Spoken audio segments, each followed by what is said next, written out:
Joseph teaches that everything is alive, everything has perception, and even in this moment, everything is being perceived by the essence of the great mystery, as we perceive the great mystery of this moment. We're in a moment of eternity, a ringing bell slice of light that we can see right here, right now. And right now, you're looking at a telephone call on the internet. You know, Joseph predicted that these technologies would evolve back in the early 80s. He said that we would be able to share being and vibration in ways that supported world community, in ways that supported world well-being, and most importantly, in ways that supported world peace. And now we are able to easily share things like our ceremonies between sound chambers.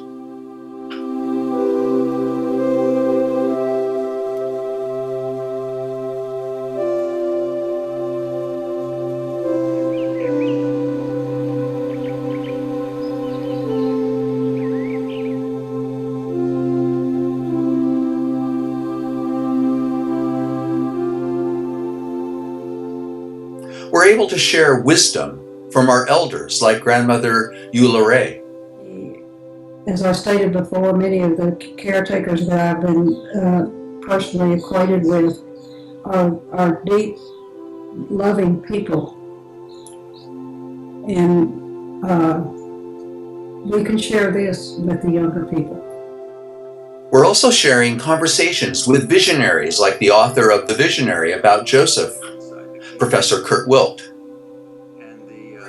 And we're able to share inspiration with proactive, vibrant people like Jane Innmon.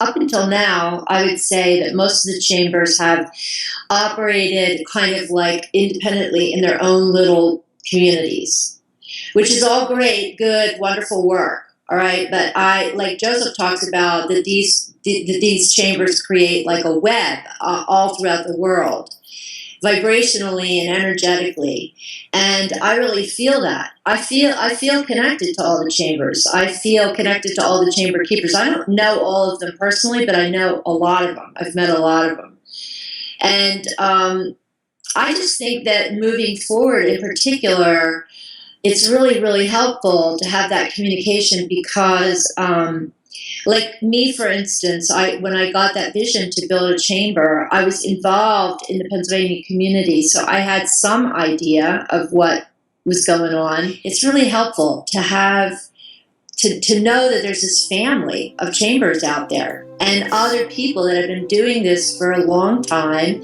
some longer than others, but there's a lot of wisdom and information that could be shared with people that want to build something, that want to build a chamber in Joseph's vision. Like Joseph tells us what? True humans are listeners. They listen, right? So to me, that's like a really big part of the process of building a chamber, is to really be in touch with and in tune with and listening to the land and to where the chamber actually wants to be born, you know? And yeah, it's not that people can't figure that out, but it's nice. It would be nice to actually have somebody to talk to and like go through that whole experience with, and have somebody say, yeah, you know what, that happened to me, or yeah, what about this? You know, think about that. You know, things that you maybe don't think about when you're actually building one.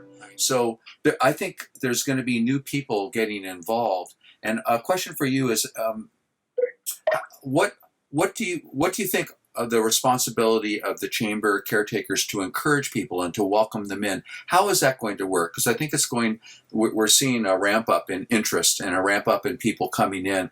Like, have you had people coming to you saying, you know? Oh yeah. They find their way here, and you know, it's you know, somebody else tells them about it, or they just find their way somehow out to the chamber, and they're all just really kind of blown away by the whole thing. So people all the time come out, and I routinely spend an hour, 2 hours with them, sitting in the chamber, talking to them about what the chamber's about and what we're doing. I just talk to people. They come for women's strumming, or they come for whatever, and they leave Like, I haven't had anybody come to this chamber and leave this chamber without saying that the chamber, like, it's like the chamber's now inside of them. And they have this constant kind of like yearning to come back to it. Now, when I built a chamber, I knew it was going to be like a community resource and something that was there for everybody. That was my vision, was to just have a whole really vibrant community built around the chamber and the ceremonies.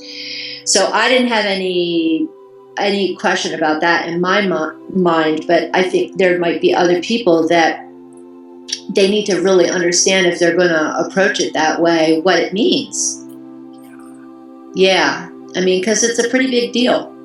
And you have people, you know, calling or emailing or wanting to come out, you know, I mean, that's all unpaid time, you know, I mean, but I do it because, I don't know, you know, like Joseph said to me not long ago, you know, why do we do this work? We do this work so that we can give people an opportunity to have an experience of God. And that's why we do the dances and things.